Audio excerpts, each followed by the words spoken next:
thatmovieguyUK. Terrence Malick, one of the finest art house film directors ever to have graced God's green earth.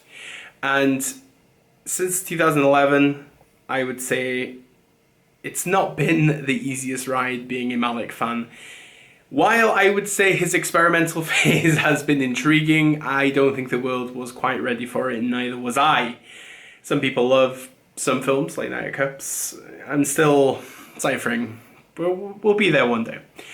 But I think since The Tree of Life, I just haven't been gobsmacked by a film from him. But after the Cannes Film Festival this year, the basic concept of the Malick return has truly captivated me, and I was so glad to be able to see this at the London Film Festival this year. I actually queued almost 3 hours to go and see this film because the press screening only had 80 seats, and I was not missing Terry Malick for nobody. And we're here to talk about it.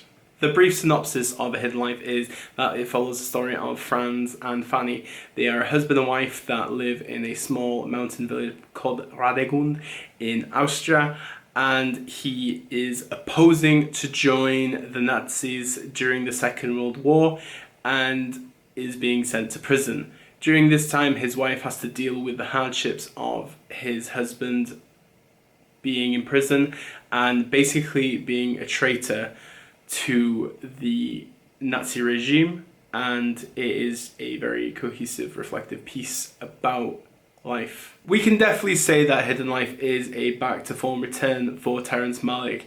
It truly is a reflective piece of film that I wanted from him, and for him to just go backwards in time with his filmmaking and just create something so structured but at the same time really abstract actually compelled me a lot more than I believed.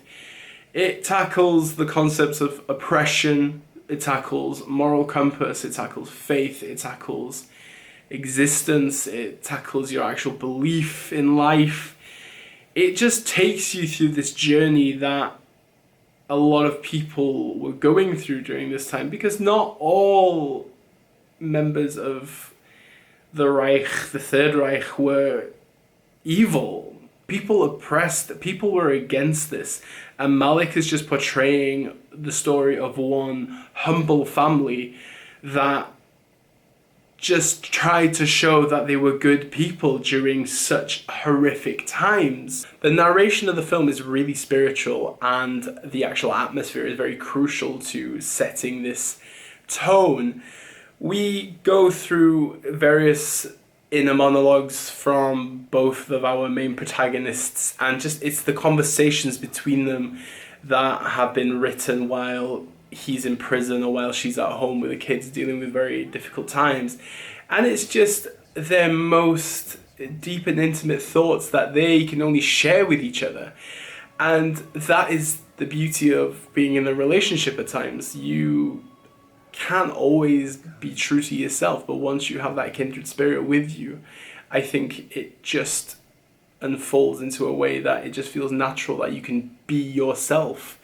And these letters are just at times very harsh and very poetic, but then there's an overlapping of very intimate moments of very hard, gripping scenes of him in prison, or while she's cutting down grass and the townspeople are just giving her a horrible time, or even her children. It's awful to see what happens to the children, their childhood experience is fractured because of what is going on, and only Malick can just give you such a vast canvas look at this situation. I just can't imagine another filmmaker being able to tackle this story as well as Malick has. The imagery is absolutely captivating when we are in Radegund, the village itself, the mountains, the grass, just the connection with nature within the film is unreal. Once a hand is going through soil and dirt and earth and picking up, natural resources, it just shows this wholesomeness that this village has. But at the same time, it has such a small town mentality which I can connect with. If you are just not part of the norm, you are just pushed to the side and you are not part of this community. And this is what happens in this film, and it just continuously just gets worse and worse. But things do change and realizations happen. And I won't go any further into that kind of concept. Agus Deal and Valerie Pachner are the heart and soul of this film. I think Agus Deal, who you would know from Inglourious Basterds, gives one of the best performances this year by a male, I personally believe, along with Antonio Banderas, Adam Driver, Joaquin Phoenix, and Mark Rylance for Waiting for the Barbarians review to follow. And there is just so much subtlety in his performance, but at the same time you can feel his passion, you can feel his moral compass changing, and the more and more that he fights the system, he just becomes more adamant to just not join. And even though he knows that his family would be free of any form of ridicule because of him joining the war, he just doesn't. Because faith and morality are what keeps him going and what keeps his family going, and Agus Deal is phenomenal. When it comes to Valerie Pachner, I think that she is a rock of the family. She has to deal with Agus Deal's mother, who is not exactly the easiest woman to deal with, and just being there and trying to give a good life to her children while he is away being brutally beaten in prison and psychologically challenged. She is there just creating a wholesome, happy world while she's suffering because of the situation that she's in. But at the same time, I feel like she is that stabilizer that keeps him going in prison between their letters. It's just a match made in heaven. While I think Hidden Life is a long film, I really could have done with more of it. I just really cannot get over the power of this film and just the sheer force of Terrence Malick.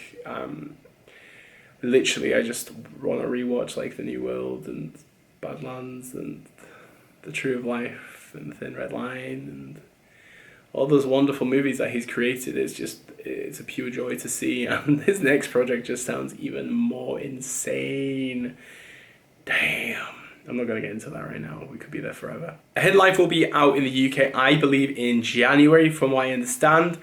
Obviously, this is not going to have a wide release, but I would highly implore you to seek it in the cinema if you can, and just embrace it. It's a pure joy and a very reflective piece that I truly enjoyed. All my details are below if you want to follow me on any form of social media. Truly appreciate any subscribes, comments, likes, dislikes, whatever you want, because I'm here talking about cinema and it makes me very happy, you know. And as we normally say on this channel, Diolch danke, obrigado, merci beaucoup, arigato, dakshin, bishin, all the shins. And obviously, never change. Especially you, Terry Malick. Never change.